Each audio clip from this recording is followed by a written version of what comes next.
नमस्कार, मैं विकी कुमार। आप देख रहे हैं जनचर्चा टीवी। चुनावी चक्का लेकर के हम आ चुके हैं वार्ड नंबर 39 में। अभी हमारे साथ हैं निशांत यादव जी, जो इस बार वार्ड प्रत्याशी हैं इस क्षेत्र से।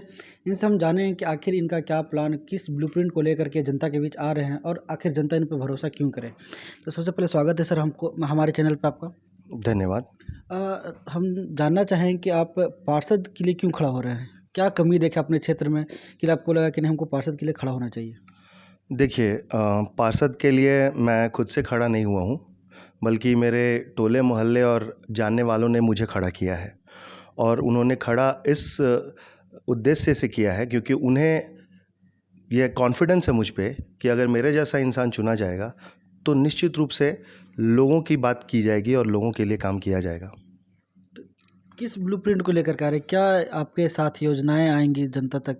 क्या पहुंचाने वाले आप? देखिए, ब्लूप्रिंट कुछ भी नहीं है। ब्लूप्रिंट सिंपल सा है कि पार्षद जो पद है ये नगरीय स्थानीय स्वशासन में सृजित एक पद है और ये पद नहीं, प्रतिनिधि होता है पार्षद, जो लोगों द्वारा चुना जाता है उनके लिए। स्थानीय स्वशासन कहता क्या है? स्थानीय स्वशासन का यही है सिस्टम कि लोग अपने बीच में से किसी एक इंसान को चुनते हैं अपनी जिम्मेदारियों का निर्वहन करने के लिए। वो एक ब्रिज का काम करे, अब उनकी बात को सरकार तक किसी भी लेवल तक लेकर के जा सकता है। चुना इसीलिए जाता है। तो इस चीज़ को गौर करते हुए मैं घूमा पूरे वार्ड 39 में, कुछ क्षेत्रों में घूमा, लोगों से मिला, तो देखा कि यहाँ की परेशानी यही थी। लोगों का कहना है कि भैया ये क्षेत्र तो 2 धुरी में बटा हुआ है, पीछे 15 साल से 2 धुरी में बटा हुआ है और उसमें लोगों का आरोप, कहीं भी किसी क्षेत्र में जाओ तो वो कहेंगे कि भाई ये फलना है, उनके समर्थक है तो वहाँ उनके नाली तक ढक्कन है, मेरा खुला छोड़ दिया गया है। और सबसे ज़्यादा समस्या तो बोरिंग को लेकर के है।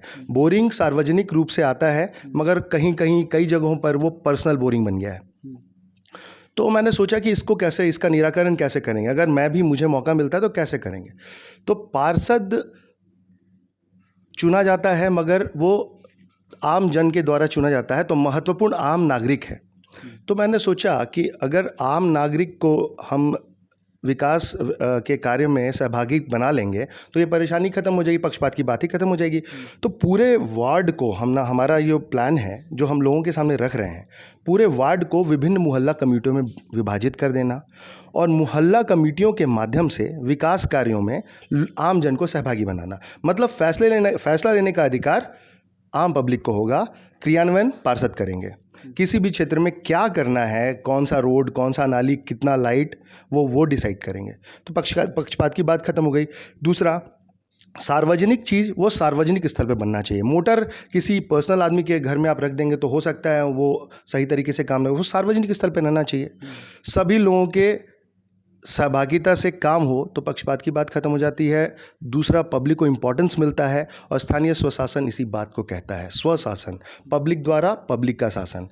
ठीक। आपके आने के बाद युवाओं को क्या मिलने वाला है? जी, ये हमारा बहुत मुख्य बिंदु है। हम लोगों ने सोचा कि पार्षद केवल डेवलपमेंट काम तक ही सीमित नहीं रह सकता है।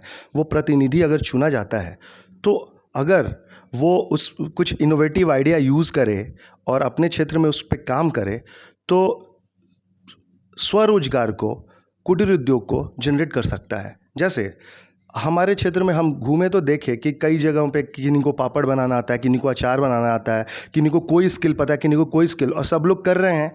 अगर हम लोग उसको सही तरीके से चैनलाइज कर दें, महिला समितियां बहुत सारी हैं, उनका भी सहयोग लेकर के चैनलाइज करें सही तरीके से, लोगों को एक ग्रुप बना करके, महिलाओं का क्लब बना करके, युवाओं का क्लब बना करके, उनको सही तरीके का ट्रेनिंग दे करके, मार्केट बहुत अवेलेबल है। प्रतिनिधि चाहे मेहनत करे, काम करे तो बाहर से मार्केट को ले आकर के, आखिर विकास भारती हमारे सामने एक एग्जाम्पल है। वो पूरा गांव ही आप जाइए तो उसी बेस पे डेवलप्ड है, सभी लोग सुखी हैं। तो हम लोग उस तरह की अवधारणा को क्यों नहीं यहाँ पर अपना सकते हैं? हमारे चाहने से वो भी होगा। तो समय होना चाहिए पार्षद के पास अपने पब्लिक के लिए खड़े रहने के लिए, और वो होगा तो निश्चित रूप से होगा। आपको कहने का मतलब जितने भी लोग हैं यहाँ पर जो कुटीर उद्योग कर रहे हैं, छोटे छोटे उद्योग कर रहे हैं, उनको चैनलाइज कर दीजिएगा, बिल्कुल। उनको एक प्रोसेस से लेकर गुजरेगा जो बिल्कुल।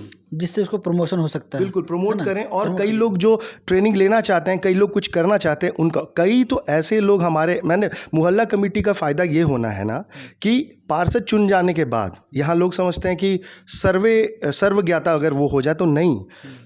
आप पब्लिक मुझे चुन ली अगर, ठीक है, उन्होंने मुझे अपनी जिम्मेदारियों का निर्वहन करने के लिए चुना है, मगर उस आम नागरिक में कई ऐसे दिमाग वाले लोग हैं जो कई तरीके से हेल्प कर सकते हैं आपको डेवलपमेंट में, कोई नया चीज़ यहाँ पर जनरेट करने में।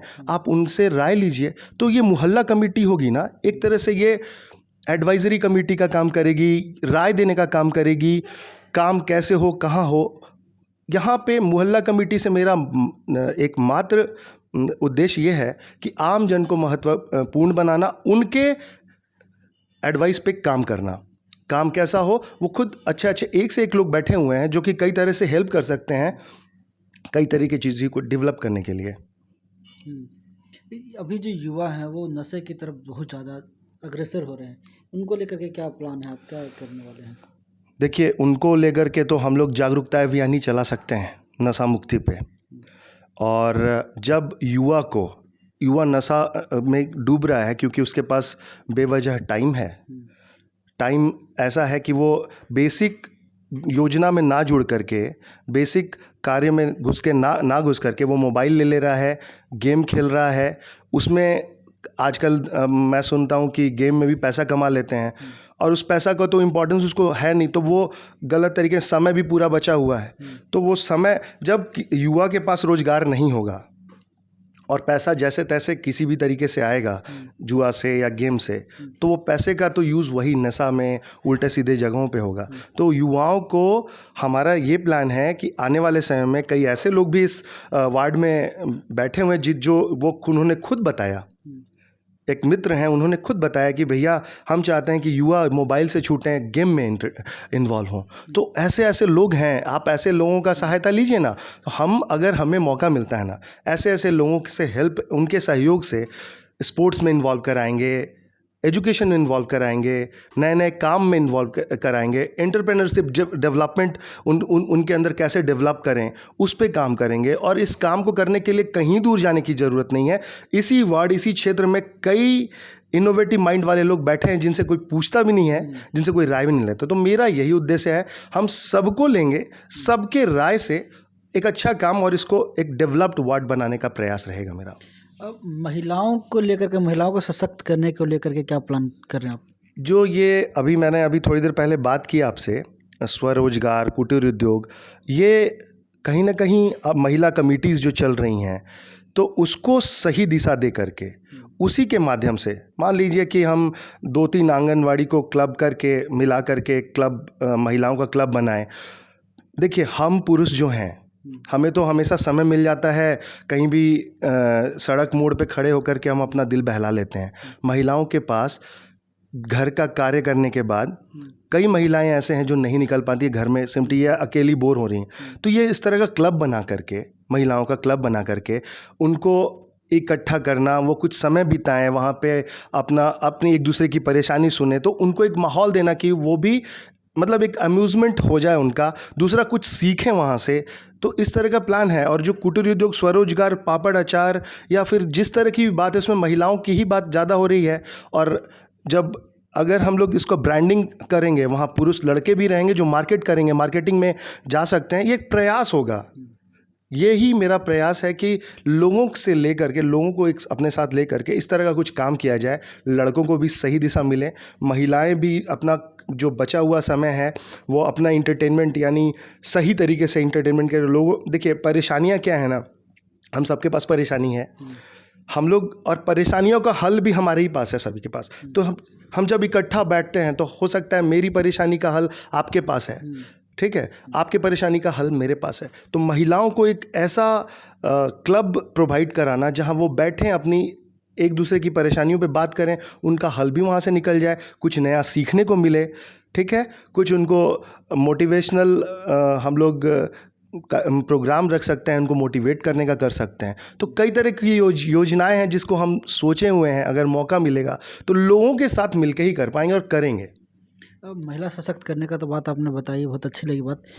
सुरक्षा को देखते किस तरह से देख रहे हैं महिला सुरक्षा को लेकर के?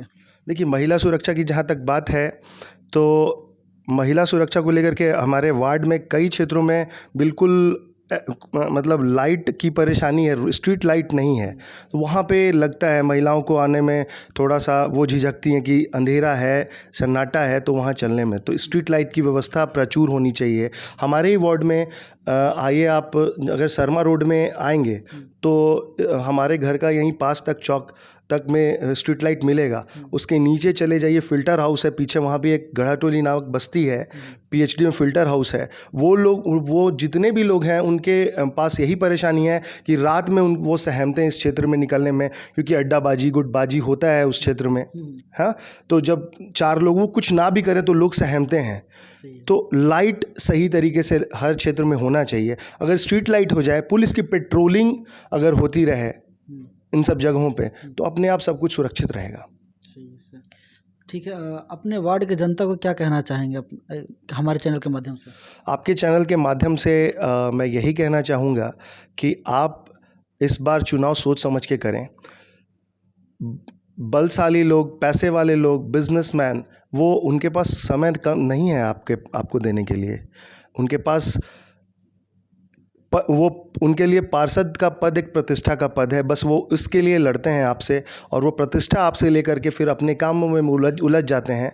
तो आपको एक पढ़ा लिखा इंसान जो क्षेत्र में रहा है, काम किया है, जैसा कि मैं अपने बारे में बताना चाहूँगा, मैं इसके पहले भी 15 साल सामाजिक क्षेत्र में ही काम करता रहा हूँ, लोगों के बीच, लोगों के साथ रह करके काम करता रहा हूँ। तो लोगों से तालमेल कैसे बैठेगा, किस तरह से उनके साथ तालमेल बिठाना है, कैसे उनको संतुष्ट रखना है, उनके साथ काम कैसे मिल के करना है, ये मुझे बखूबी आता है। और ऐसे ही लोगों को चुनना भी चाहिए जो लोगों के बीच रहें, लोगों की परेशानियां समझें, लोगों के साथ चलें। इसलिए मैं यही कहूँगा कि इस बार आप दबंग बलशाली लोगों को ना चुनें, साधारण व्यक्ति को चुनें जो आपके बीच रहे और आपकी बातों को सुने और आपके बात को किसी भी लेवल तक ले जा कर के रखने के लिए सक्षम हो। बहुत बहुत धन्यवाद सर हमारे साथ जुड़ने के लिए। जी। तो ये थे हमारे साथ वार्ड 39 के पार्षद प्रत्याशी निशांत यादव जी। इनका कहना है कि अगर ये जीत करके आते, सबसे पहले तो जितने भी लघु और कुटीर उद्योग हैं उनको चैनलाइज कर देंगे, और साथ ही साथ जितने भी यहाँ पर युवा उनको जागरूक करने का कोशिश पूरा करेंगे। ऐसे ही और भी हम पार्षद प्रत्याशी साहब को मिलवाते रहेंगे। तब तक बने रहे हमारे साथ, देखते रहिए जनचर्चा टीवी। नमस्कार।